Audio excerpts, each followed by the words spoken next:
ഞാൻ അങ്ങോട്ടൊരു കാര്യം പറയാം. വർത്താനം പറയാൻ ഒരു യോഗ്യതയും ആവശ്യമില്ല. മിണ്ടാതിരിക്കണമെങ്കിൽ നല്ല യോഗ്യത വേണം. വർത്താനം പറയാൻ പിരാന്തുണ്ടായാലും മതി, പക്ഷെ മിണ്ടാതിരിക്കാൻ അത് പറ്റൂല. നല്ല യോഗ്യത ഉള്ളവർക്കേ മിണ്ടാതിരിക്കാൻ കഴിയുള്ളൂ. വർത്താനം പറയാൻ പിരാന്തനും കഴിയുമല്ലോ, മിണ്ടാതിരിക്കാൻ യോഗ്യന് മാത്രമേ കഴിയുള്ളൂ. ഏതെല്ലാം യോഗ്യന്മാരുണ്ടോ അവരെ മൊത്തങ്ങൾ പരിശോധിച്ചോളി, സംസാരം കുറഞ്ഞവരായിരിക്കും. 63 കൊല്ലത്തിനിടയിൽ ഒരിക്കൽ പോലും മുഹമ്മദ് നബി സല്ലല്ലാഹു അലൈഹി വസല്ലമ തങ്ങൾക്ക് പറഞ്ഞ വാക്ക് മാറ്റി പറയേണ്ടി വന്നിട്ടില്ല. നമ്മൾ രാവിലെ മുതൽ വൈകുന്നേരം വരെ പറയുന്ന വർത്താനത്തുനിന്ന് മിക്കവാറും മാറ്റി പറയാനുള്ളത് ഇക്കാരം. അത് പിന്നെ ഞാനേ ഒന്നും ഉണ്ടായിട്ട് പറഞ്ഞതല്ല, ഞാൻ അങ്ങോട്ട് പറഞ്ഞത് നിങ്ങൾ പൊരുത്തപ്പെട്ടാളീന്ന് പറയേണ്ടി വരും. വൈകുന്നേരം ആകുമ്പോഴത്തിന് 10 വർത്താനം ഉണ്ടായിക്കണമെങ്കിൽ 9 അങ്ങനെ ഇക്കാരം. അതിൽ സെക്രട്ടറിനെ പൊരുത്തപ്പെടിക്കേണ്ടതുണ്ടാവും, പ്രസിഡന്റിനെ പൊരുത്തപ്പെടിക്കേണ്ടതുണ്ടാവും, പള്ളിക്കത്തെ മൂലയരെ പൊരുത്തപ്പെടിക്കേണ്ടതുണ്ടാവും, വാപ്പാനെ പൊരുത്തപ്പെടിക്കേണ്ടതുണ്ടാവും. ഈ അത് വർത്താനൊക്കെ നമ്മൾ പറയും. 63 കൊല്ലത്തിനിടയിൽ ഒരിക്കൽ പോലും മുഹമ്മദ് നബി സല്ലല്ലാഹു അലൈഹി വസല്ലമ തങ്ങൾക്ക് പറഞ്ഞ വാക്ക് പിൻവലിക്കേണ്ടി വന്നിട്ടില്ല. അതുകൊണ്ട് സംസാരിക്കാൻ യോഗ്യത വേണ്ട, സംസാരിക്കാതിരിക്കാൻ യോഗ്യത ഉണ്ടായിരിക്കണം. തന്നെ സംഗതി. അപ്പോൾ വാപ്പാനെ പറ്റിയാണ് പറഞ്ഞു തരുന്നത്. അള്ളാഹുവിൻ്റെ ആദ്യത്തെ ഖൽഖ് വാപ്പയാണ്. ഒരു മനുഷ്യൻ്റെ ഏറ്റവും വലിയ പ്രാധാന്യവും അവൻ്റെ വാപ്പയാണ്. ഒരാളെ പറ്റി ചോദിക്കുമ്പോൾ ആദ്യം പറയാം വാപ്പാനെയാണ്. സിദ്ദീഖുൽ അക്ബർ റളിയല്ലാഹു അൻഹുവിനെ നബി സല്ലല്ലാഹു അലൈഹി വസല്ലം തങ്ങൾ ഇമാമത്ത് നിൽക്കാൻ വേണ്ടി ഏൽപ്പിച്ചു, സുഖമില്ലാതെ കിടന്നപ്പോൾ. അങ്ങനെ സിദ്ദീഖ് റളിയല്ലാഹു അൻഹു ഇമാം നിസ്കരിക്കുകയാണ്. നബി തങ്ങൾക്ക് അല്പം ആശ്വാസമുണ്ട് എന്ന് തോന്നിയപ്പോൾ അലി റളിയല്ലാഹു അൻഹുവിൻ്റെ തോള് പിടിച്ചിങ്ങാണ്ട് ഇങ്ങനെ വന്നു പള്ളിക്കക്ക്. അപ്പോൾ സിദ്ദീഖ് റളിയല്ലാഹു അൻഹു ഒന്നുകിൽ നിസ്കാരം തുടങ്ങിയിട്ടുണ്ട് അല്ലെങ്കിൽ തുടങ്ങാൻ ഒരുങ്ങാണ്. നബി തങ്ങൾ വരുന്ന കണ്ടപ്പോൾ മൂപ്പര് ബാക്കിന് മാറി. അപ്പോൾ കൈകൊണ്ട് ഇങ്ങനെ കാണിച്ചു, അവിടെ നിൽക്കി എന്നിങ്ങനെ സിദ്ദീഖ് റളിയല്ലാഹു അൻഹുവിനോട് കാണിച്ചു. മഹാനായ സയ്യിദുനാ സിദ്ദീഖുൽ അക്ബർ റളിയല്ലാഹു അൻഹു പിന്നെയും ബാക്കിക്ക് മാറി. രണ്ടാമതും ഇങ്ങനെ കാണിച്ചു കൈകൊണ്ട്, പിന്നെയും മാറി. മൂന്നാമതും ഇങ്ങനെ കൈകൊണ്ട് കാണിച്ചു. അപ്പോൾ പിന്നെ നബി തങ്ങൾ വയ്ക്കും പോലെ വന്ന് മെഹ്റാബിൽ കയറി നിന്ന് നിസ്കരിച്ച് സലാം വീട്ടിയതിന് ശേഷം ഇങ്ങോട്ട് തിരിഞ്ഞിരുന്നിട്ട് ചോദിച്ചു, അല്ല അബൂബക്കറേ, ഞാൻ അള്ളാൻ്റെ റസൂലല്ലേ എന്ന് ചോദിച്ചു. അപ്പോൾ സയ്യിദുനാ സിദ്ദീഖുൽ അക്ബർ റളിയല്ലാഹു അൻഹു പറഞ്ഞു, ബലാ യാ റസൂലല്ലാഹ്, അള്ളാഹുവിൻ്റെ റസൂലേ, അതെ, നിങ്ങൾ അള്ളാഹുവിൻ്റെ റസൂല് തന്നെയാകുന്നു. വായിൽക്കുന്ന രസം മാറിയിരിക്കണം, ഉള്ളിക്കോ പുറത്തേക്കോ. ഇനി 1, 2, 3, ഇനി ഇവിടെ 3 കസാലയേ ഉള്ളൂ. 3 ആളെ ഇങ്ങോട്ട് വിട്ടാൽ മതി, ബാക്കിയുള്ളവരെ പുറത്തിരുത്തിക്കളി. 3 കസാല ഇവിടെ ബാക്കിയുള്ളൂ. ഇനി 3 ആളെ ഇങ്ങോട്ട് പറഞ്ഞയച്ചാൽ മതി, ബാക്കിയുള്ളവർക്കൊക്കെ അവിടെ കസാല ഇട്ട് കൊടുത്താളി. ഇങ്ങോട്ട് നോക്കി എല്ലാവരും, ഇങ്ങോട്ട് നോക്കി, ഇങ്ങോട്ട് നോക്കി, എല്ലാവരും ഇങ്ങോട്ട് നോക്കി. വെയ്ക്കണോര് പാടുക, അല്ലാത്തൊരു മൂളട്ടോ. ഇനി ചെല്ലാൻ പോണത് വെയ്ക്കണവരെന്ത് ചെയ്യണം? എൻ്റെ ഒപ്പം പാടണം. അറിയണവർ അല്ലാത്തൊരു മൂള. വഅതാക്കൽ ഔദു യബ്കി വതദല്ലൽ ബൈന യദൈക വസ്തജാറക യാ ഹബീബി ഇൻദക ലബിയുൻ നഫൂറു യാ നബി സലാം അലൈക്കും യാ റസൂൽ സലാം അലൈക്കും യാ ഹബീബ് സലാം അലൈക്കും സലവാത്തുല്ലാഹ് അലൈക്കും. മുഅ്മിനീങ്ങളെ, അപ്പോൾ വാപ്പാനെ പറ്റിയിട്ടാണ് ഞാൻ പറഞ്ഞു തരുന്നത്. ഒരു മനുഷ്യൻ്റെ ഏറ്റവും വലിയ ഒന്നാമത്തെ പ്രത്യേകത വാപ്പ ആരാണ് എന്നുള്ളതാണ്. വാപ്പയുള്ള നമ്മളെ തറവാട്, വാപ്പയാണ് തറവാട്. തറവാട് ഒരു മനുഷ്യൻ്റെ സ്വഭാവത്തിൻ്റെ മേൽ അറിയിക്കുമെന്നാണ്. തറവാട്ടേർക്ക് തറവാടിത്തമുണ്ടായിരിക്കും. പൂക്കോയ തങ്ങൾ പാപ്പയൊക്കെ എന്തെങ്കിലും പ്രധാനപ്പെട്ട വിഷയത്തിൽ തീരുമാനമെടുക്കാണ്ടെങ്കിൽ തീരുമാനമെടുക്കുന്നതിൻ്റെ മുമ്പ് പ്രധാനപ്പെട്ട തറവാട്ടേരെ വിളിച്ചു വരുത്തും. ചാക്കീരികൾ, അതുപോലെ ചങ്ങമ്പള്ളിക്കാർ, ഇങ്ങനെയൊക്കെയുള്ള വലിയ വലിയ പഴയ തറവാട്ടിൽ നിന്ന് ഒരാളെ വിളിക്കും. എന്നിട്ട് അഭിപ്രായം ചോദിച്ചിട്ട് ആ തീരുമാനം എടുക്കുക. എന്താ കാരണം? തറവാട്ടേരൻ തറവാടിത്തമുള്ള വർത്താന പറയാം. വർത്താനം ആർക്കും പറയാം, പക്ഷെ തറവാട്ടേരൻ തറവാടിത്തമുള്ളതേ പറയുള്ളൂ എന്നുള്ളതാണ്. അതുകൊണ്ടാണ് ഓല വിളിക്കുന്നതിൻ്റെ കാരണം. ഒരു മനുഷ്യൻ്റെ തറവാടിൻ്റെ ഒന്നാമത് സ്റ്റെപ്പ് ബാപ്പൻ. ഖിദർ നബി അലൈഹിസ്സലാമും മൂസ നബി അലൈഹിസ്സലാമും കൂടി യാത്ര ചെയ്തു. അപ്പോൾ ഒരു പ്രദേശത്തെത്തിയപ്പോൾ ഒരു മതിൽ പൊളിഞ്ഞു ചാടാൻ നിൽക്കുന്നത് കണ്ടു. ആ നാട്ടുകാരോട് ഖിദർ നബിയും മൂസ നബിയും അവർക്ക് ഭക്ഷണം നൽകാൻ ആവശ്യപ്പെട്ടു. പക്ഷെ അവർ നൽകിയില്ല. ആ നാട്ടിലാണ് മതിൽ പൊളിഞ്ഞു ചാടാൻ നിൽക്കുന്നത് കണ്ടത്. ഇത് കണ്ടേക്കിന് ഖിദർ അലൈഹിസ്സലാം വേഗത്തിൽ തോർത്തുണ്ട് മാറ്റിങ്ങാണ്ട് ഇറങ്ങിയിട്ട് ആ മതിലാണ് പൊളിച്ച് കെട്ടിക്കൊടുത്തു. സ്വാഭാവികമായിട്ടും മൂസാ നബിക്ക് ഈറടിച്ചു. മാനവറുകൾ പറഞ്ഞു, ഇങ്ങനെയൊക്കെ ആണെങ്കിൽ ഇത്ര വലിയ കോൺട്രാക്ടറൊക്കെ ആണെങ്കിൽ നമുക്കൊരു കരാറൊക്കെ പറഞ്ഞുറപ്പിച്ചുകൊണ്ട് ചെയ്തിക്കുകയാണെങ്കിൽ എന്തേലുമൊക്കെ പൈസ കിട്ടൂല, അതുകൊണ്ട് നമുക്ക് ഒജീനം കഴിച്ചൂടേ എന്ന് ചോദിച്ചു സയ്യിദുനാ മൂസ അലൈഹിസ്സലാം. അപ്പോൾ മൂപ്പർ പറഞ്ഞു, ഞങ്ങളോട് മുണ്ടരുത് എന്ന് പറഞ്ഞിട്ട് ഒപ്പം കൂട്ടിയതാണെന്നൊക്കെ പറഞ്ഞു. അന്ന് അങ്ങനെ ആയിക്കോട്ടെ എന്നൊക്കെ പറഞ്ഞു. അങ്ങനെ പോയി. യാത്ര കഴിയാൻ സമയത്ത് രഹസ്യം വിശദീകരിച്ചു കൊടുക്കുകയാണ്. അപ്പം പറഞ്ഞു, ഞാൻ ആ മതിൽ നേരാക്കിയില്ലേ, അത് പട്ടണത്തിൽ താമസിക്കുന്ന 2 യതീം മക്കളുടെ മുതലാണ്. വക്കാന അബൂഹുമാ സ്വാലിഹാ, ഓല വാപ്പ ഒരു നല്ല മനുഷ്യനായിരുന്നു. അവിടെ തഫ്സീർ പരിശോധിച്ചാൽ കാണാം, ഓല വാപ്പ നല്ല മനുഷ്യനായിരുന്നു എന്ന് പറഞ്ഞത് ഈ കുട്ടികളെ നേരെ വാപ്പാനെ പറ്റിയല്ല, മൂന്നാമത്തെ വല്ലിപ്പാനെ കുറിച്ചായിരുന്നു. ഒരു മനുഷ്യൻ നല്ല നിലയിൽ ജീവിച്ചാൽ ഏറ്റവും ചുരുങ്ങിയത് 3 തലമുറയെങ്കിലും അതിൻ്റെ ഗുണം അനുഭവിക്കും. ഏറ്റവും ചുരുങ്ങിയത് 3 തലമുറക്ക് ഗുണം കിട്ടുന്നതാണ്. അതുകൊണ്ട് ഒരു മനുഷ്യൻ്റെ ഏറ്റവും വലിയ പ്രാധാന്യം വാപ്പയാകുന്നു. ഇബ്രാഹിം നബി അലൈഹിസ്സലാം ഇസ്മായിൽ അലൈഹിസ്സലാമിനെ അറുക്കാൻ വേണ്ടി കാട്ടിക്കൊണ്ടുപോയി. അങ്ങനെ കുട്ടിൻ്റെ അറുക്കേണ്ട സ്ഥലത്ത് എത്തിയപ്പോൾ മോനോട് പറഞ്ഞു, മോനെ, ഇന്നി അറാഫിൽ മനാമി അന്നി അദ്ബഹുക ഫൻദുറു മാദാ തറ. മോനെ, നിന്നെ അറുക്കണമെന്ന് അള്ളാഹു സ്വപ്നത്തിൽ എനിക്ക് വഹയി നൽകിയിരിക്കുന്നു. എന്താണ് മോനെ നിന്റെ അഭിപ്രായം? മകൻ പറഞ്ഞു, യാ അബതിഫ് അൽ മാ തുമർ സതജിദുനി ഇൻഷാ അല്ലാഹു മിനസ് സ്വാബിരീൻ. പൊന്നാര വാപ്പ, ഇഫ് അൽ മാ തുമർ, നിങ്ങളോട് അള്ളാഹുവിൻ്റെ കൽപ്പന എന്താണോ അത് നിങ്ങൾ ചെയ്യണം. സതജിദുനി ഇൻഷാ അല്ലാഹു മിനസ് സ്വാബിരീൻ, തീർച്ചയായും ഞാൻ ക്ഷമിച്ചു കൊള്ളാം.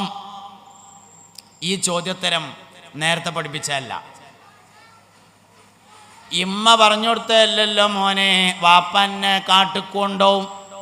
അങ്ങനെ കാട്ടിച്ചെന്നതിൻ്റെ ശേഷം വാപ്പ പറയും, മോനെ, സ്വപ്നത്തിൽ അള്ളാഹു എനിക്ക് നിന്നെ അറുക്കണമെന്ന് വഹയി നൽകിയിട്ടുണ്ട്, അതുകൊണ്ട് നിന്റെ അഭിപ്രായം എന്താണെന്ന് ചോദിക്കും. അപ്പം ഉമ്മാൻ്റെ കുട്ടി പറഞ്ഞോളോണ്ടു, വാപ്പ നിങ്ങളോടെന്താണോ കൽപ്പന അത് നിങ്ങൾ ചെയ്തോളി, ഞാൻ ക്ഷമിച്ചു കൊള്ളാം എന്ന് പറഞ്ഞോളോണ്ടു. അത് കുഴപ്പാക്കണ്ടട മോനെ, കുറച്ച് കഴിയുമ്പോൾ ജിബിരിയിൽ ആടിനേറ്റ് വരും എന്ന് ഉമ്മ പറഞ്ഞു കൊടുത്തിട്ടില്ല. പിന്നെ എന്തേ ഈ കുട്ടി അങ്ങനെ മറുപടി പറഞ്ഞത്? നേരത്തെ പ്ലാൻ ചെയ്തതല്ലോ. ഇപ്പം ഞാനിപ്പോൾ ഈ കഥ നൊലോളിച്ച് പറഞ്ഞാലും നിങ്ങൾക്ക് നൊലോളി വരില്ല. അതിൻ്റെ എന്താ കാരണം? അത് ജിബിരിയിൽ ആടിനേറ്റ് സ്വർഗത്തിൽ നിന്ന് വന്നു എന്ന് നിങ്ങൾക്കറിയാം. ഞാൻ ഇപ്പം ഈ കഥ ഇങ്ങനെ നൊലോളിച്ച് പറഞ്ഞു എന്ന് വിചാരിക്കാം. അങ്ങനെ ഇബ്രാഹിം നബി അലൈഹി ഇസ്ലാം മകൻ ഇസ്മായിൽ അലൈഹി ഇസ്ലാമിനെയും കൂട്ടി കാട്ടിലേക്ക് പോയിട്ട് അവിടത്തേക്കിന് പറഞ്ഞു എന്ന് പറഞ്ഞാൽ നിങ്ങൾക്ക് തോന്നും, എന്തിനാ മോലേരത് ഇപ്പം ഇങ്ങനെയൊക്കെ പറയേണ്ട ആവശ്യം? അത് അത്ര വലിയ കേസൊന്നുമില്ല, അത് ജിബിരിയിൽ സ്വർഗത്തിൽ നിന്ന് ആടിനേറ്റ് വന്ന കേസല്ലേ എന്ന് നിങ്ങൾക്ക് തോന്നും. പക്ഷേ ഇബ്രാഹിം നബി അലൈഹിസ്സലാം ഇസ്മായിലിനെ അറുക്കാൻ കൊണ്ടുപോകുമ്പോൾ ജിബിരിയിൽ സ്വർഗത്തിൽ നിന്ന് ആടിനേറ്റ് പുറപ്പെട്ടിട്ടുണ്ട് എന്ന് ലൈവ് വന്നിട്ടില്ല. ഇല്ല, അങ്ങനെ പരിപാടിയില്ല. ഓൽക്കത് അറിയില്ല. അവിടെയാണ് പ്രസക്തി. ആ കുട്ടി അങ്ങനെ ഒരു മറുപടിയോട് പറഞ്ഞു. എന്താ കാരണം? വാപ്പാൻ്റെ ഗുണം വാപ്പാക്കുണ്ടെങ്കിൽ മകൻ്റെ ഗുണം മകനുണ്ടായിരിക്കും. അതാണ്. മനസ്സിലായില്ലല്ലോ? വാപ്പാൻ്റെ ഗുണം വാപ്പാക്കുണ്ടെങ്കിൽ മകൻ്റെ ഗുണം മകനുണ്ടാവും. ഒരിക്കൽ ബഹുമാനപ്പെട്ട സയ്യിദുന ഉമർ ബിനുൽ ഖത്താബ് റളിയല്ലാഹു അൻഹു തൻ്റെ മകനായ അബ്ദുള്ളയെയും കൂട്ടി പള്ളിയിലേക്ക് പോയി. മുസ്തഫ നബി തങ്ങളുടെ ഹദറത്തിലേക്ക് പോയി. നബി തങ്ങൾ ഇങ്ങനെ സംസാരിച്ചു കൊണ്ടിരിക്കുന്നതിൻ്റെ ഇടയിൽ ചോദിച്ചു, സഹാബത്തെ, നിങ്ങളുടെ കൂട്ടത്തിൽ ആർക്കെങ്കിലും കൊമ്പും ചുള്ളിയും ഇല്ലാത്തൊരു മരത്തിൻ്റെ പേര് പറയാനറിയോ എന്ന് ചോദിച്ചു. കമ്പില്ലാത്തത്, ഇണച്ചില്ലാത്ത മരത്തിൻ്റെ പേര്, ഇങ്ങനെ നേരെ മേപ്പെട്ട് പോണൊരു മരം നിങ്ങൾക്ക് ആർക്കെങ്കിലും പറയാൻ കിട്ടുമോ ചോദിച്ചു. സഹാബത്ത് പറഞ്ഞു, അല്ലാഹു റസൂലു ആലം. എന്താ അതിൻ്റെ അർത്ഥം? ഞങ്ങൾക്കറിയില്ല. അള്ളാഹുവിനും അവൻ്റെ റസൂലിനാണ് അറിയാമെന്ന് പറഞ്ഞാൽ അതിൻ്റെ അർത്ഥം ഞങ്ങൾക്കറിയില്ല എന്നാണ്. ഞങ്ങൾക്കറിയില്ല. അപ്പം നബി തങ്ങൾ പറഞ്ഞു സല്ലല്ലാഹു അലൈഹി വസല്ലം, അത് ഈത്തപ്പന മരമാകുന്നു എന്ന് പറഞ്ഞു. ഈത്തപ്പന അങ്ങനെയാണ്, തെങ്ങ് അങ്ങനെയാണ്, കവുങ്ങ് അങ്ങനെയാണ്, പന അങ്ങനെയാണ്, വാഴ അങ്ങനെയാണ്, കൊടപ്പന അങ്ങനെയാണ്, ഒക്കെ അങ്ങനെ. അത് ഈത്തപ്പന മരമാണ് എന്ന് പറഞ്ഞു. ആയിക്കോട്ടെ. സദസ്സ് പിരിഞ്ഞ് പോരുമ്പോൾ അബ്ദുള്ള വാപ്പ ഉമർ ബിനുൽ ഖത്താബിനോട് പറഞ്ഞു, ഇപ്പാ എനിക്കതിൻ്റെ ഉത്തരം അറിയാമായിരുന്നു. അള്ളാൻ്റെ റസൂൽ ചോദിക്കാൻ തുടങ്ങിയപ്പോൾ തന്നെ അത് ഈത്തപ്പനെ എനിക്ക് മനസ്സിലായിട്ടുണ്ട്, ഞാനത് പറയാതിരുന്നതായിരുന്നു എന്ന് പറഞ്ഞു. അപ്പോൾ വാപ്പ ചോദിച്ചു, ഉമർ ബിനുൽ ഖത്താബ് റളിയല്ലാഹു അൻഹു ചോദിച്ചു, മോനെ, ബാപ്പാൻ്റെ കുട്ടി എന്തെടാ അത് പറയാഞ്ഞത്? ആ നാലാളെടേന്ന് ഇജ്ജതാണ്ട് പറഞ്ഞിക്കാണെങ്കിൽ ഞാൻ കസാലയിൽ ഒന്നും കൂടി അങ്ങോട്ട് നീർന്നിരുന്നങ്ങാണ്ട് അതിൻ്റെ ഒരു ഫോട്ടോ എടുത്തങ്ങാണ്ട് ഫേസ്ബുക്കിലുണ്ടാകും ഒരു പോസ്റ്റൽ. ഇങ്ങനെ പറഞ്ഞിട്ടുണ്ടാവില്ല. നമുക്ക് മനസ്സിലാണെങ്കിൽ ഈ ഒരു കോണ്ടസ്റ്റിൽ, ഈ ഒരു സാധ്യതയിൽ ഉമർ ബിനുൽ ഖത്താബ് റളിയല്ലാഹു അൻഹു പറഞ്ഞു. അപ്പം മകൻ ഒരു മറുപടി പറഞ്ഞു. മോനൊരു മറുപടി പറഞ്ഞു, വാപ്പാ, എൻ്റെ വാപ്പയായ നിങ്ങൾ ഉത്തരം കിട്ടാതിരിക്കുന്ന സദസ്സിൽ വെച്ച് ഞാനതിന് മറുപടി പറയുന്നത് ശരിയല്ല എന്നെനിക്ക് തോന്നി. എൻ്റെ വാപ്പാക്ക് ഉത്തരം കിട്ടാത്ത സ്ഥലത്ത് ഞാനതിന് മറുപടി പറയുന്നത് ശരിയല്ലെന്ന് എനിക്ക് തോന്നിയിരുന്നു. പിറ്റേ ദിവസം രാവിലെ ഉമർ ബിനുൽ ഖത്താബ് റളിയല്ലാഹു അൻഹു മുസ്തഫ നബി തങ്ങളുടെ ഹദറത്തിൽ വന്നപ്പോൾ നബിനോട് പറഞ്ഞു, പൊന്നാര നബിയെ, ഇന്നലെ ഞങ്ങൾ നിങ്ങളെ അടുത്തേക്ക് വന്നപ്പോൾ ഞാൻ എൻ്റെ ചെറുക്കനെയും കൊണ്ടുവന്നു. നിങ്ങളെ എല്ലാവരോടും കൂടി ഒരു ചോദ്യം ചോദിച്ചില്ലേ? അപ്പം ഞങ്ങൾക്കാർക്കും ഉത്തരം കിട്ടിയില്ല. അവസാനം നിങ്ങൾ തന്നെ അത് ഈത്തപ്പനയാണെന്ന് പറഞ്ഞു. പോകുമ്പോൾ ഓൻ പറയാണ്, ഓനതിൻ്റെ മറുപടി അറിഞ്ഞുത്തരേ, എനിക്കറിയാത്തതുകൊണ്ട് മുണ്ടാതിരുന്നതാണ് എന്ന് പറഞ്ഞു എന്ന് പറഞ്ഞപ്പോൾ മുത്തുനബി സല്ലല്ലാഹു അലൈഹി വസല്ലം ഒന്ന് ചിരിച്ചു. എന്താ ചിരിൻ്റെ അർത്ഥം? അങ്ങനെ തന്നെ വേണ്ട അമ്മറെ വേണ്ടത്, തൊള്ളയിൽ വന്നതൊക്കെ വിളിച്ചു പറയലല്ല തന്നെ. എന്ത് ഈ കുട്ടി ഇങ്ങനായി? അബ്ദുല്ലാഹിബിൻ ഉമർ എന്ന ഈ കുട്ടി എന്തുകൊണ്ട് ഇങ്ങനായി? അതാ പഠിക്കണ്ടായി. ഒരു ദിവസം മുഹമ്മദ് നബി സല്ലല്ലാഹു അലൈഹി വസല്ലം തങ്ങൾ ഉമർ ബിനുൽ ഖത്താബ് റളിയല്ലാഹു അൻഹുവിൻ്റെ വീട്ടിൽ വന്നു. ഉച്ച സമയത്തായിരുന്നു. അപ്പോൾ ഉച്ച സമയത്തായതുകൊണ്ട് നല്ല വെയിലുണ്ടായിരുന്നു. മുറ്റത്തുള്ള ഒരു മരത്തിൻ്റെ ചോട്ടിൽ നബി സല്ലല്ലാഹു അലൈഹി വസല്ലം അല്പസമയം വിശ്രമിച്ചു. ഉമർ റളിയല്ലാഹു അൻഹു വാതിൽ തുറന്ന് പുറത്തേക്ക് വന്നപ്പോൾ നബി തങ്ങൾ ഒരു മരത്തിൻ്റെ ചോട്ടിൽ ഇരിക്കുന്നത് മകനായ അബ്ദുല്ലാഹിബിൻ ഉമർ കണ്ടു. അന്ന് മുതൽ എല്ലാ ദിവസവും ആ മരത്തിന് അബ്ദുല്ലാഹിബിൻ ഉമർ വെള്ളമൊഴിച്ചു കൊടുത്തു. ഒരു ദിവസം മഹാനവറുകളോട് ചോദിച്ചു, അല്ലയോ അബ്ദുല്ലാ, ഈ മുറ്റത്ത് വേറെയും കുറേ മരല്ലേ, എന്താ അതിനൊന്നും വെള്ളം പാർന്നു കൊടുക്കാതെ ഈ മരത്തിന് മാത്രം വെള്ളം പാർന്നു കൊടുക്കണേ എന്ന് ചോദിച്ചപ്പോൾ പറഞ്ഞു, അള്ളാഹുവിൻ്റെ റസൂൽ ആ മരത്തിൻ്റെ താഴ്ഭാഗത്തിരിക്കുന്നത് ഞാൻ കണ്ടിട്ടുണ്ട്. ഇനി എൻ്റെ ഹയാത്ത് കാലത്ത് ആ മരം ഉണങ്ങുന്നതിന് ഞാൻ ഇഷ്ടപ്പെടുന്നില്ല. എന്തെങ്ങനെ ഒരു കുട്ടി ഉണ്ടാകാൻ കാരണം? ഒരു ദിവസം അബ്ദുല്ലാഹി ഇബ്നു ഉമർ റളിയല്ലാഹു അൻഹുവിന് ഒരു ബത്തക്ക കിട്ടി. ഒരു ബത്തക്ക. കുറേ സമയം ഇങ്ങനെ തിരിച്ചും മറിച്ചും നോക്കിയിട്ട് പിന്നെ വലതുവശത്തുള്ള ആൾക്ക് അതാണ് കൊടുത്തു. അപ്പോൾ ആൾക്കാർ ചോദിച്ചു, അല്ലയോ അബ്ദുല്ലാഹി ഇബ്നു ഉമർ, നിങ്ങൾ ബത്തക്ക തിന്നലില്ലേ എന്ന് ചോദിച്ചു. അപ്പോൾ പറഞ്ഞു, ബത്തക്ക തിന്നാത്തതുകൊണ്ടല്ല, അള്ളാഹുവിൻ്റെ റസൂലിനൊരിക്കൽ ബത്തക്ക കിട്ടിയിരുന്നു. പക്ഷേ നബി തങ്ങൾ അത് എങ്ങനെയാണ് മുറിച്ചത് എന്നെനിക്ക് ഓർമ്മ വരുന്നില്ല എന്ന് പറഞ്ഞു സയ്യിദുന അബ്ദുല്ലാഹി ഇബ്നു ഉമർ റളിയല്ലാഹു. എന്താ ഇങ്ങനെ ഒരു കുട്ടി ഉണ്ടാകാൻ കാരണം? ഇങ്ങനെ ഒരു കുട്ടി മൂപ്പർക്ക് എന്താ ഉണ്ടാകാൻ കാരണം? ഒരു ദിവസം അബ്ദുല്ലാഹി ഇബ്നു ഉമർ ഇങ്ങനെ നടന്നു പോകുമ്പോൾ ഒരു സ്ഥലത്തേക്ക് ഇങ്ങനെ കുമ്പിട്ടുങ്ങാണ്ട് പോയി. തല താത്തിയിട്ട് ഇങ്ങനെ കുമ്പിട്ടുങ്ങാണ്ട് പോയിട്ട് കുറേ ദൂരം ചെന്നുകാണ്ട് പിന്നെ തലണ് പൊന്തിച്ചു. അപ്പോൾ കൂടെ ഉണ്ടായിരുന്ന ആളുകൾ ചോദിച്ചു, എന്താ അബ്ദുല്ലാഹി ഇബ്നു ഉമറെ എങ്ങനെ തല താത്തി പോയിട്ട് കുറേ ചെന്നുങ്ങാണ്ട് തല പൊന്തിച്ചതെന്ന് ചോദിച്ചു. അതിൽ പറഞ്ഞു, മുമ്പൊരിക്കൽ ഞാൻ ഇതുവഴി ഒട്ടകപ്പുറത്ത് യാത്ര ചെയ്യായിരുന്നു നബി തങ്ങളുടെ കൂടെ സല്ലല്ലാഹു അലൈഹി വസല്ലം. നബി തങ്ങൾ മുന്നിലുണ്ട്, ഞാൻ ബാക്കിലുണ്ട്. ഇവിടെ എത്തിയപ്പോൾ ഈ റോട്ടുമ്മക്ക് ഒരു മരത്തിൻ്റെ കൊമ്പ് ഇങ്ങനെ ചാഞ്ഞു നീന്നു. അയിമ തല തട്ടാതിരിക്കാൻ വേണ്ടി നബി തങ്ങൾ ഇവിടെ എത്തിയപ്പോൾ തല താത്തിയിട്ടുണ്ട് പറഞ്ഞു. ഇപ്പം മരമില്ല, ഒട്ടകപ്പുറത്തും അല്ല, എന്നാലും തല താത്തിപ്പോയി. ആര്? സയ്യിദുന അബ്ദുല്ലാഹി ഇബ്നു ഉമർ റളിയല്ലാഹു. എന്തേ മൂപ്പർക്ക് ഇയാതി ഒരു കുട്ടി ഉണ്ടായതിൻ്റെ കാരണം എന്നെ പഠിക്കണ്ടേ? അതിനൊരു കാരണമുണ്ട്. ഉമർ ഇബ്നുൽ ഖത്താബ് റളിയല്ലാഹു അൻഹു ഒരിക്കൽ പറഞ്ഞിട്ടുണ്ട്, ഞാൻ ഇസ്ലാമിലേക്ക് വന്നതിന് ശേഷം മുഹമ്മദ് നബി സല്ലല്ലാഹു അലൈഹി വസല്ലമയുടെ ഉമ്മത്ത് വർദ്ധിക്കണമെന്ന് നിയ്യത്ത് ചെയ്തിട്ടല്ലാതെ എൻ്റെ ഭാര്യയുമായി ഇണചേർന്നിട്ടില്ല. ഭാര്യയുമായി ഇണചേരുമ്പോൾ മുഹമ്മദ് നബി സല്ലല്ലാഹു അലൈഹി വസല്ലമയുടെ സ്വർഗത്തിലേക്കുള്ള ഉമ്മത്ത് വർദ്ധിക്കട്ടെ എന്ന് മനസ്സിൽ കരുതിയിട്ട് മാത്രമേ ഞാൻ എൻ്റെ ഭാര്യയുമായി ഇണചേർന്നിട്ടുള്ളൂ എന്ന് സയ്യിദുന ഉമർ ഇബ്നുൽ ഖത്താബ് റളിയല്ലാഹു അൻഹു. ബാപ്പാൻ്റെ നെയ്യത്ത് പോലെ ഇരിക്കും മകൻ. ബാപ്പാൻ്റെ നെയ്യത്ത് പോലെ മകൻ ഇരിക്കുക തന്നെ സംഗതി. കുട്ടികളെ നന്നാവാൻ 5 കാര്യം ചെയ്യണമെന്നാണ്. വിഷയൻ്റെ അതല്ലാത്തതുകൊണ്ട് ഒരു കാര്യം ഞാൻ പറയാണ്. 5 ഉണ്ട്.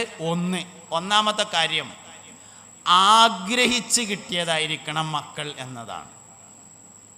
അപ്പോൾ ഞങ്ങൾക്ക് ഇങ്ങനെ തോന്നും ചിലപ്പം, അല്ല ഉസ്താദ് ഞങ്ങൾക്ക് ആഗ്രഹിച്ച് കിട്ടിയത് തന്നെയാണ് എന്ന്.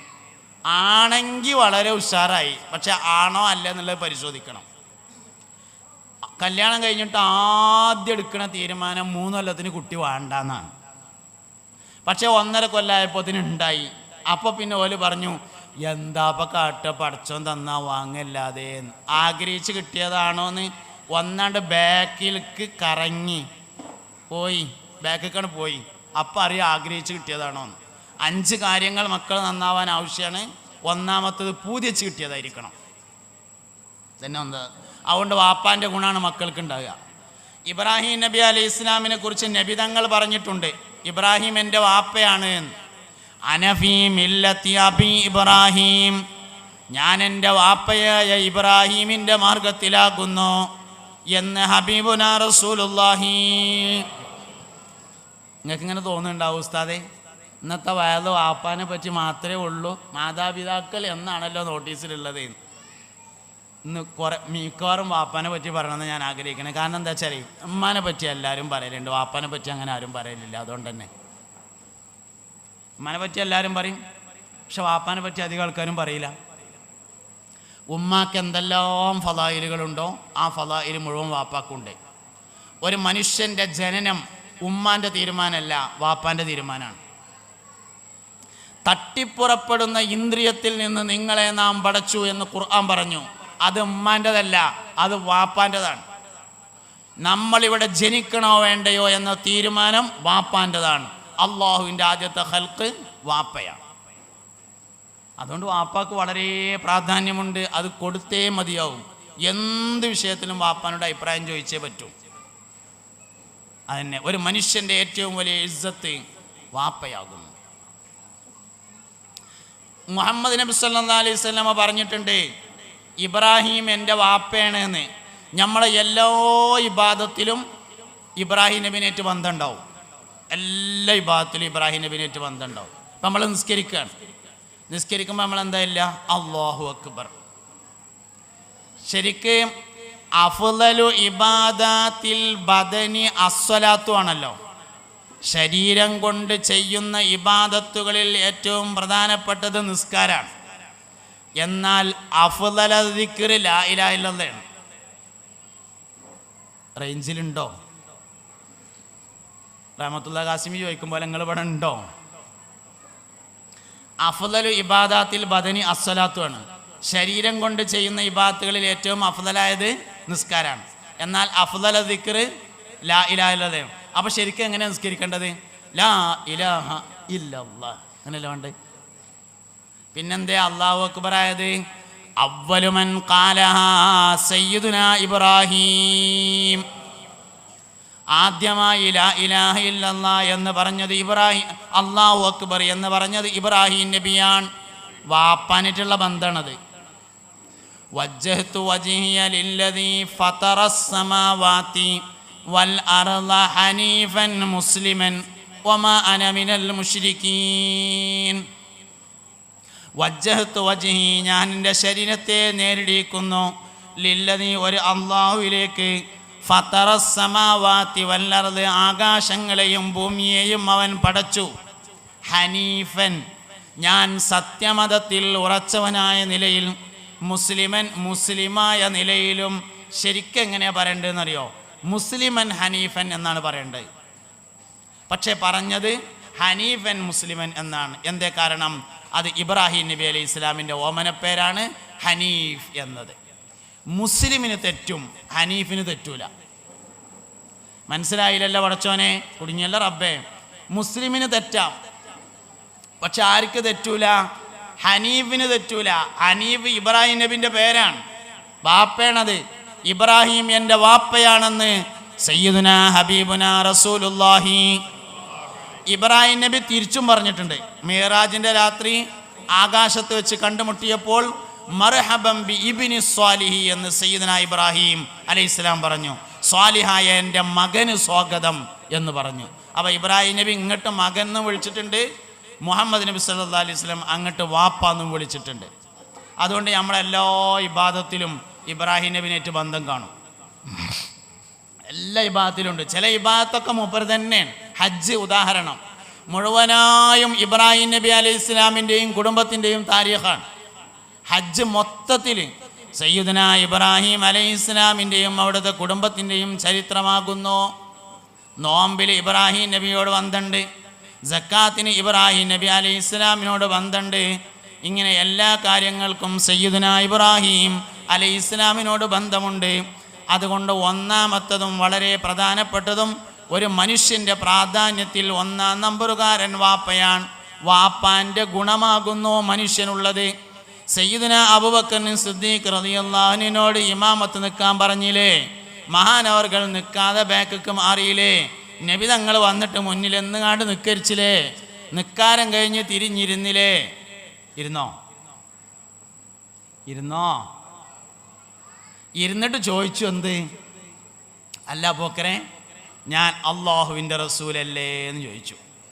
അപ്പോൾ പറഞ്ഞു, ബലാ യാ റസൂലല്ലാഹ് ഷഹിദ്തു, അതേ നബിയെ, നിങ്ങൾ അല്ലാഹുവിൻ്റെ റസൂലാണ്, ഞാനതിന് സാക്ഷിയാണ് എന്ന് പറഞ്ഞപ്പോൾ ചോദിച്ചു, ഞാൻ അള്ളാൻ്റെ റസൂലാണെങ്കിൽ എൻ്റെ എല്ലാ കൽപ്പനയെയും നിങ്ങൾ അംഗീകരിക്കേണ്ടതല്ലേ എന്ന് ചോദിച്ചു.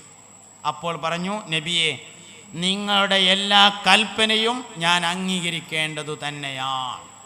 അപ്പം നബി തങ്ങൾ ചോദിച്ചു, എന്നിട്ട് ഞാൻ നിങ്ങളോട് 3 പ്രാവശ്യം ഇമാം നിൽക്കാൻ പറഞ്ഞിട്ട് നിങ്ങളെന്തേ പിന്നാക്കം നിന്നത് എന്ന് ചോദിച്ചു.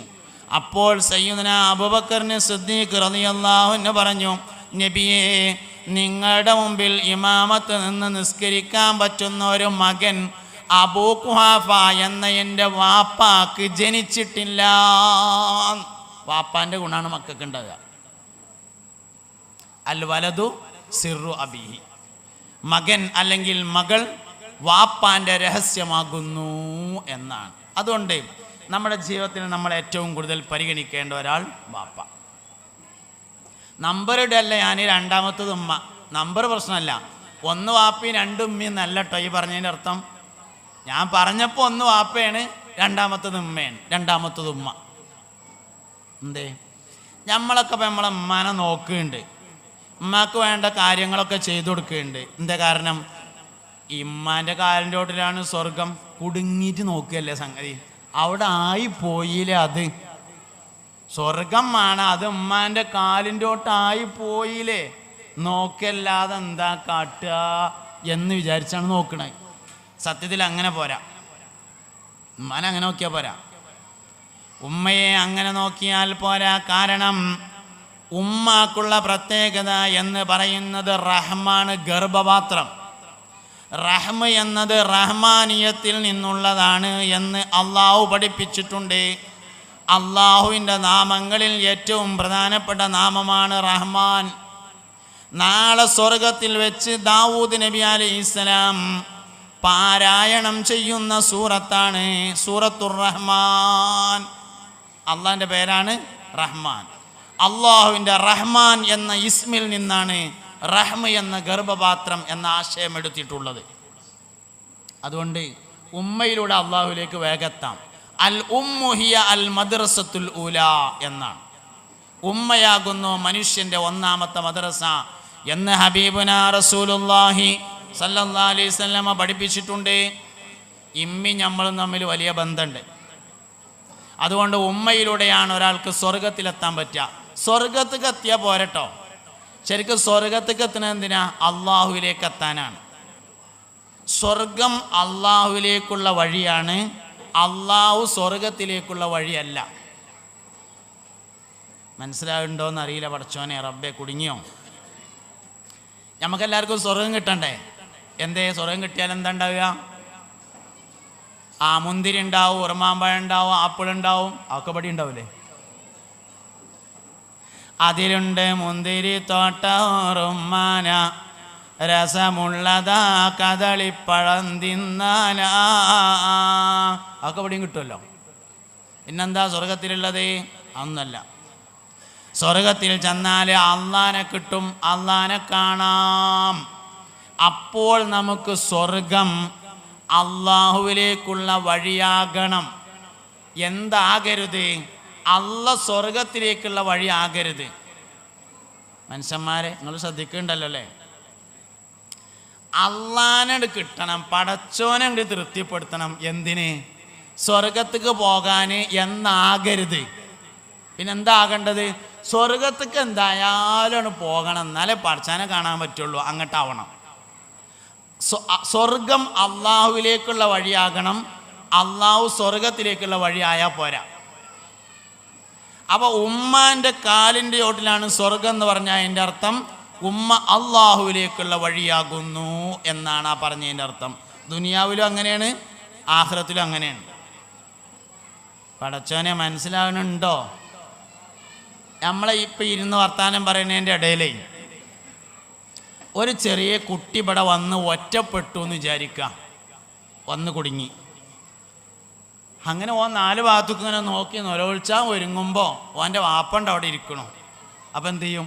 വേഗം വാപ്പാൻ്റെ അടുത്ത് കണ്ട് ഓടിപ്പോവും, നൊലോളി മാറ്റും. വാപ്പാൻ്റെ അടുത്ത് നിന്നൊരു കുട്ടി നൊലോളിച്ചാണെങ്കിലോ? അപ്പം ഉമ്മ വരണം. ഉമ്മ വന്നിട്ട് കുട്ടിനെടുത്താൽ നൊലോളി നിർത്തും. കാരണം വാപ്പയേക്കാൾ പരിചയം ഉമ്മയോടാകുന്നു എന്നതാണ് കാരണം. ക്ലിയർ ആകണ്ടല്ലോ? ഇമ്മാൻ്റെ അടുത്ത് നിന്നൊരു കുട്ടി നൊലോളിച്ചാണെങ്കിലോ? വാപ്പാൻ്റെ അടുത്ത് നിന്ന് നൊലോളിച്ചപ്പോൾ ഉമ്മ എടുത്തു. ഇമ്മാൻ്റെ അടുത്ത് നിന്നൊരു കുട്ടി നൊലോളിച്ചാണെങ്കിലോ ഉമ്മയേക്കാൾ പരിചയമുള്ള ആൾ വന്നാൽ നിർത്തും. അതാരാ? അതാണ് താരാട്ടുപാട്ട്. ലാ ഇലാഹ ഇല്ലല്ലാഹു ലാ ഇലാഹ ഇല്ലല്ലാഹ് ലാ ഇലാഹ ഇല്ലല്ലാഹു മുഹമ്മദുർ റസൂലുള്ളാഹ്.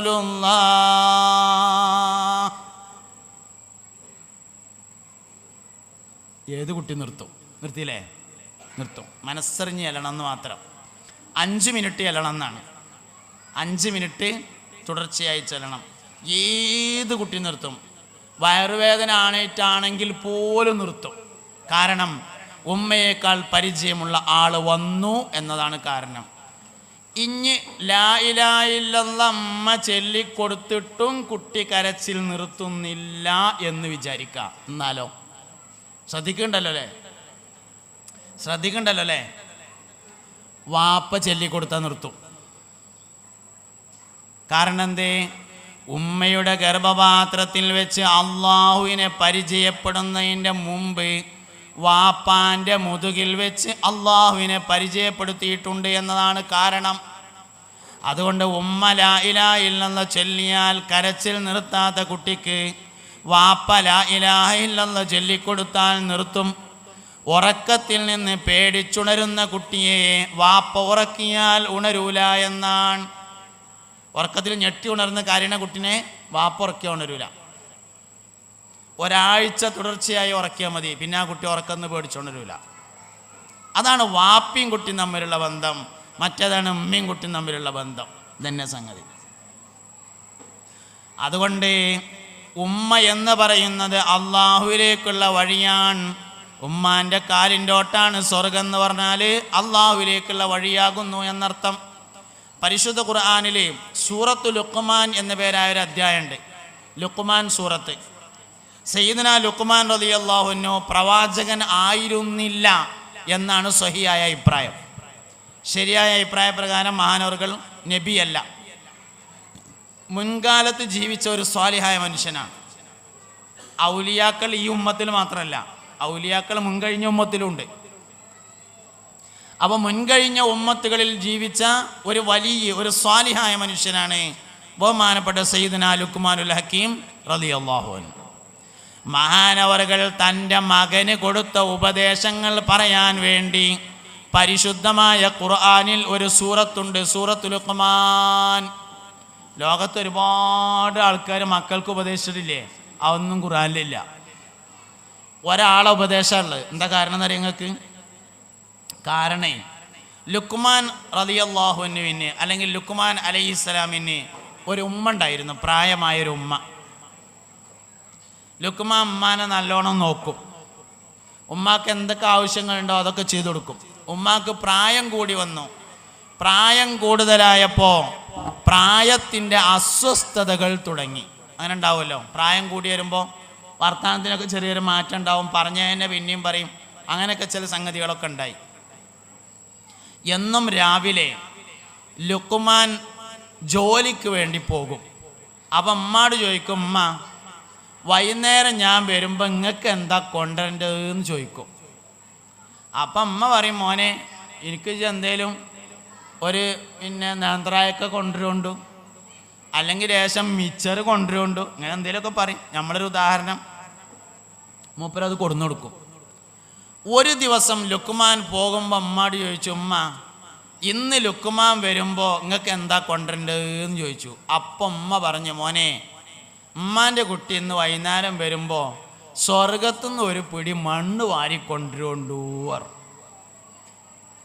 കാലിൻ്റെ ചോട്ടുന്ന്, ഉമ്മാൻ്റെ കാലിൻ്റെ ചോട്ടുന്ന് ഒരു പിടി മണ്ണും കൂടി എടുത്തുങ്ങാണ്ടാണ്ട് കൊടുത്തിട്ട് പറഞ്ഞു, ഉമ്മ ഇന്ന് ലുഖ്മാൻ പണിക്ക് പോകണില്ല, ഇന്ന് കൊണ്ടുവരാനുള്ള സാധനം തന്നെയാണ്, നിങ്ങളെ കാലിൻ്റെ തൊട്ട് ഇതാന്ന് പറഞ്ഞാണ്ട് എടുത്തുങ്ങാണ്ടാണ് കൊടുത്തു. സയ്യിദുനാ ലുഖ്മാൻ റളിയല്ലാഹു അൻഹുവിൻ്റെ ജീവിതത്തിൽ ചെയ്ത ഏറ്റവും വലിയ പ്രത്യേകതയായിരുന്നു അത്. ആ മനുഷ്യൻ തൻ്റെ മകന് കൊടുത്ത ഉപദേശങ്ങൾ പറയാൻ വേണ്ടി പരിശുദ്ധ ഖുർആനിൽ അള്ളാഹു ഒരു അധ്യായം കൊണ്ടുവന്നു. എന്തേ കാര്യം? അവനാൻ്റെ അമ്മാനെ നോക്കുന്നവർക്ക് മാത്രമേ മക്കളെ ഉപദേശിക്കാനുള്ള യോഗ്യത ഉണ്ടാവുള്ളൂ. എന്തേ നമ്മളെ കുട്ടികൾ പറഞ്ഞാൽ കേൾക്കാത്തത്? നമ്മളമ്മ നമ്മളെ നോക്കായിട്ട് എല്ലാം ഒന്നുമല്ല. കുട്ടികൾ പറഞ്ഞാൽ കേൾക്കണമെങ്കിൽ അവനാൻ്റെ അമ്മാനോട് നോക്കണം. ഞമ്മക്കൊരു 3 സെൻറ്റ് സ്ഥലം അതിലൊരു ചെറിയ കൂടപ്പരി ആവുമ്പോഴേക്ക് രാവിലെയും ഉച്ചക്കും വൈകുന്നേരത്തും തറവാട്ടിലുള്ള വാപ്പാനെയും ഉമ്മാനെയും മക്കളെ മുമ്പിൽ വെച്ച് കുറ്റം പറഞ്ഞാൽ ആ കുട്ടികൾ നമ്മുടെ ഉപദേശം സ്വീകരിക്കാൻ തയ്യാറാവില്ല. നമ്മളെ എത്രത്തോളം നമ്മളെ അമ്മാനെ നോക്കിയിട്ടുണ്ട്, എത്രത്തോളം വാപ്പാനെ നോക്കിയിട്ടുണ്ട് എന്നുള്ളതാണ് മക്കൾ നമ്മളെ അംഗീകരിക്കുന്നതിൻ്റെ മാനദണ്ഡം. അതാണ് സയ്യിദുനാ ലുഖ്മാൻ റളിയല്ലാഹുവിൻ്റെ ചരിത്രം പഠിപ്പിക്കുന്നത്. മഹാനവർകൾ പ്രവാചകൻ പോലും അല്ല, ഒരു സ്വാലിഹായ മനുഷ്യനാണ്. അദ്ദേഹം തൻ്റെ മകന് കൊടുത്ത ഉപദേശങ്ങൾ പരിശുദ്ധ ഖുർആനിൽ കൊണ്ടുവന്നു. ഒരു സൂറത്തിന് പേര് പോലും അതിട്ടു. എന്താ മൂപ്പര പ്രത്യേകത? മനോക്കിയതാണ്, വേറൊന്നല്ല. അപ്പം ഉമ്മ അങ്ങനെയൊക്കെ ആയാൽ പിന്നെ എന്താ കാട്ടുകയെന്ന് അതുകൊണ്ട് തന്നെ നോക്കാൻ പറഞ്ഞതേ. ഇമ്മ അങ്ങനെയൊക്കെ ആയാൽ അപ്പം എന്താ കാട്ടുക എന്ന് ചോദിച്ചാൽ അതുകൊണ്ടല്ലേ എന്നോട് നോക്കാൻ പറഞ്ഞത്. അങ്ങനെയൊക്കെ ആവും എന്നുള്ളതുകൊണ്ട് തന്നെ അല്ലേ, അതുകൊണ്ട് തന്നെ നോക്കാൻ പറഞ്ഞു എന്ന് മാത്രമല്ല. മൻ ഫളല സൗജതഹു അലാ ഉമ്മിഹി ഫഅലൈഹി ലഅനത്തുല്ലാഹി വൽ മലായികതി വന്നാസി അജ്മഈൻ. വഹയിൻ്റെ ഇൽമാണ്, മുഹമ്മദ് നബി പറഞ്ഞതാണ്, തെറ്റൂല. മൻ ഫളല സൗജതഹു അലാ ഉമ്മിഹി, ആരെങ്കിലും തൻ്റെ ഭാര്യയ്ക്ക് ഉമ്മയേക്കാൾ പ്രാധാന്യം കൊടുത്താൽ ഫഅലൈഹി ലഅനത്തുല്ലാഹ്, അവൻ്റെ മേൽ അല്ലാഹുവിൻ്റെ ശാപമുണ്ടാകും. വൽ മലായികത്തി, മലക്കുകളുടെ ശാപമുണ്ടാകും. വന്നാസി അജ്മഈൻ, എല്ലാ ജനങ്ങളുടെയും ശാപമുണ്ടാവും. ഒരു സത്യം ഞങ്ങളോട് പറയട്ടെ, വാപ്പാനി ഉമ്മാനി അടങ്ങാറാക്കിയവൻ അനുഭവിക്കാതെ മരണപ്പെട്ടു പോവില്ല. അനുഭവിക്കൽ മാത്രമല്ല, ഓനത് അനുഭവിച്ചു എന്ന് 4 ആൾ അറിയണതിൻ്റെ മുമ്പ് മരിക്കൂല. നാട്ടുകാർ പറയും ഓനക്കത് വേണ്ട തന്നെയാണ്, ഓൻ്റെ വാപ്പാനെ നോക്കിയിരുന്നില്ല, ഉമ്മാനെ നോക്കിയിരുന്നില്ല എന്ന് പറയും. ഓൻ ദുനിയാവെന്ന് അനുഭവിച്ചു എന്ന് ആളുകൾ അറിയുന്നതിന് മുമ്പ് മരണപ്പെടൂല. അതാണ് വാപ്പാനും ഉമ്മാനും നോക്കിയില്ലെങ്കിലുള്ള കുഴപ്പം. അതുകൊണ്ട് എല്ലാവരും വാപ്പിയമ്മയാണ്, എല്ലാവരും വാപ്പിയമ്മ ആകേണ്ടവരാണ്, എല്ലാവർക്കും വാപ്പിയമ്മ ഉണ്ട്. അതുകൊണ്ട് ഇസ്ലാം ദീൻ വളരെ പ്രാധാന്യത്തോടുകൂടെ പഠിപ്പിച്ചിട്ടുള്ള 2 ആളുകളാണ്, ഒന്ന് മാതാവ്, മറ്റൊന്ന് പിതാവ്. അവരെ പരിഗണിക്കാൻ നമുക്ക് കഴിയണം. ഖദീജ ബീവി റളിയല്ലാഹു അൻഹയെ നബി സല്ലല്ലാഹു അലൈഹി വസല്ലം തങ്ങൾ എപ്പോഴും പറയുമായിരുന്നു. ഖദീജ ബീവി വഫാത്തായതിനു ശേഷം വീട്ടിലെന്തെങ്കിലുമൊക്കെ ഒരു സൽക്കാരമൊക്കെ ഉണ്ടായാൽ, ഒരു ആടിനെ കറുത്താൽ അതിൻ്റെ നല്ലൊരു കുറകെടുത്തിട്ട് ഖദീജ ബീവിൻ്റെ കൂട്ടുകാരി ഹാല ബീവി റളിയല്ലാഹു അൻഹയ്ക്ക് കൊടുത്തേക്കും. വല്ലാതെ ഇങ്ങനെ എപ്പോഴും പറഞ്ഞപ്പോൾ ഒരു ദിവസം ആയിഷ ബീവി ചോദിച്ചു, നിങ്ങളിങ്ങനെ എപ്പോഴും ഖദീജ ഖദീജ ഖദീജ എന്ന് പറയുന്നുണ്ടല്ലോ, അതൊരു തള്ളയായിരുന്നില്ലയോ എന്ന് ചോദിച്ചു. അതൊരു തള്ളയായിരുന്നില്ലേ? വഖദ് അബ്ദലക്കല്ലാഹു ഖൈറൻ മിന്നാ, ഖദീജയേക്കാൾ ഖൈറായ ധാരാളം സ്ത്രീകളെ അള്ളാഹു നിങ്ങൾക്ക് പകരം തന്നില്ലയോ? അപ്പ നബി തങ്ങൾ പറഞ്ഞു, മാ അബ്ദലനി അല്ലാഹു ഖൈറൻ മിന്നാ, ഖദീജയേക്കാൾ ഖൈറായ ഒരു ഭാര്യയെ അള്ളാഹു എനിക്ക് പകരം തന്നിട്ടില്ല എന്ന് പറഞ്ഞിട്ട് പറഞ്ഞു, എന്തൊക്കെ പറഞ്ഞാലും ഖദീജ എൻ്റെ കുട്ടികളുടെ ഉമ്മയാകുന്നു എന്ന് പറഞ്ഞു. എന്തൊക്കെ തള്ളാ നിങ്ങൾ പറഞ്ഞാലും എൻ്റെ കുട്ടികളുടെ അമ്മയാണ് ഖദീജ എന്ന് പറഞ്ഞു. അതാണ് ഉമ്മ എന്ന സ്ഥാനത്തിനുള്ള പ്രത്യേകത. അതുകൊണ്ട് വാപ്പ ഉമ്മ എന്നീ 2 കാര്യങ്ങൾ നമ്മുടെ ജീവിതത്തിൽ വലിയൊരു ചിന്തയായിരിക്കണം. എന്ത് ആർക്ക് കൊടുക്കുമ്പോഴും ഒന്നുകിൽ വാപ്പാൻ്റെ പേരിൽ ഹദിയായിട്ട് കൊടുക്കുക, അല്ലെങ്കിൽ ഉമ്മാൻ്റെ പേരിൽ ഹദിയാക്കിയിട്ട് കൊടുക്കുക. 2 കാര്യമുണ്ട്. ഒന്ന്, ഞമ്മക്കൊന്നും കുറയില്ല, ഓൽക്കത് കിട്ടും ചെയ്യും. അതുകൊണ്ട് ആർക്ക് എന്ത് കൊടുക്കുമ്പോഴും വാപ്പാൻ്റെയും ഉമ്മാൻ്റെയും പേരിൽ ഹദിയാക്കി നിയ്യത്ത് ചെയ്തിട്ട് കൊടുക്കുക. അങ്ങനെ അവരുമായുള്ള ബന്ധത്തെ കാത്തു സൂക്ഷിക്കുക, അതിനുവേണ്ടി കഠിനാധ്വാനം ചെയ്യുക. അല്ലാഹു റബ്ബുൽ ഇസ്സത്ത് നമ്മളെ എല്ലാവരെയും സ്വാലിഹീങ്ങളിൽ ചേർക്കട്ടെ. നമ്മളെ മാതാപിതാക്കൾക്ക് അല്ലാഹു മഗ്ഫിറത്തും മർഹമത്തും നൽകട്ടെ. മരണപ്പെട്ടു പോയവരുടെ ഖബറിനെ അല്ലാഹു സ്വർഗമാക്കി കൊടുക്കട്ടെ. ജീവിച്ചിരിക്കുന്ന ഉമ്മവാപ്പമാർക്ക് അല്ലാഹു ദീർഘായുസ്സും ആഫിയത്തും നൽകട്ടെ. നമ്മളെല്ലാ മുറാദുകളെയും അല്ലാഹു ഹാസിലാക്കി തരട്ടെ. കടങ്ങളെ വീട്ടി സലാമത്താക്കട്ടെ. മാലിലും ഔലാദിലും അസ്വാജിലും ബുയൂത്തിലും അല്ലാഹു നമുക്ക് ബറക്കത്ത് നൽകട്ടെ. നമ്മുടെ ഭാര്യ സന്താനങ്ങളിൽ അല്ലാഹു ബർക്കത്ത് നൽകട്ടെ. മക്കളെ സജ്ജനങ്ങളിൽ ചേർക്കട്ടെ. അവർക്കും നമുക്കും നാഫിയായ ഇൽമിനെ അല്ലാഹു പ്രദാനം ചെയ്യട്ടെ. ഒരുപാട് സഹോദരിമാരുള്ള സദസ്സാണ്. ഖൽബിൻ്റെ മുറാദുകളെ അല്ലാഹു ഹാസിലാക്കട്ടെ. വിധവകൾക്ക് സബ്ർ നൽകട്ടെ. അല്ലാഹു സുബ്ഹാനഹു വ തആല ഗർഭിണികൾക്ക് സുഖപ്രസവം നൽകി അനുഗ്രഹിക്കട്ടെ. ദുആ ചെയ്യാൻ പറഞ്ഞ ഒരുപാട് ആളുകളുണ്ട്. മാനസികവും ശാരീരികവുമായ എല്ലാ പ്രയാസങ്ങളെയും അല്ലാഹു റബ്ബുൽ ഇസ്സത്ത് തീർത്തു കൊടുക്കട്ടെ. നാട്ടിലും യാത്രയിലും അല്ലാഹു നമുക്ക് ബറക്കത്ത് നൽകട്ടെ. ആമീന ബിറഹ്മതിക യാ അർഹമർ റാഹിമീൻ. സുബ്ഹാനകല്ലാഹുമ്മ വബിഹംദിക അഷ്ഹദു അൻ ലാ ഇലാഹ ഇല്ലാ അൻത അസ്തഗ്ഫിറുക വഅതൂബു ഇലൈക്. വസല്ലല്ലാഹു തആല വസല്ലമ അലാ ഖൈരി ഖൽഖി സയ്യിദിനാ മുഹമ്മദിൻ വആലിഹി വസഹ്ബിഹി അജ്മഈൻ. വൽഹംദുലില്ലാഹി റബ്ബിൽ ആലമീൻ. എല്ലാവരും ദുആ ചെയ്യണം. ഞാൻ ഇൻഷാ അല്ലാഹ് മെല്ലെ പോകും. നിങ്ങൾ മജ്ലിസ് നൂറിൻ്റെ ശേഷമുള്ള ദുആയിൽ എന്നെയും കുടുംബത്തെയും എല്ലാം ഉൾപ്പെടുത്തണം എന്ന് സാന്ദർഭികമായി വസിയത്ത് ചെയ്യുന്നു. ഇൻഷാ അല്ലാഹ് എൻ്റെ ദുആയിൽ നിങ്ങളെയും ഉൾപ്പെടുത്താം എന്ന് പറഞ്ഞുകൊണ്ട് അസ്സലാമു അലൈക്കും വറഹ്മത്തുള്ളാഹി വബറകാതുഹു.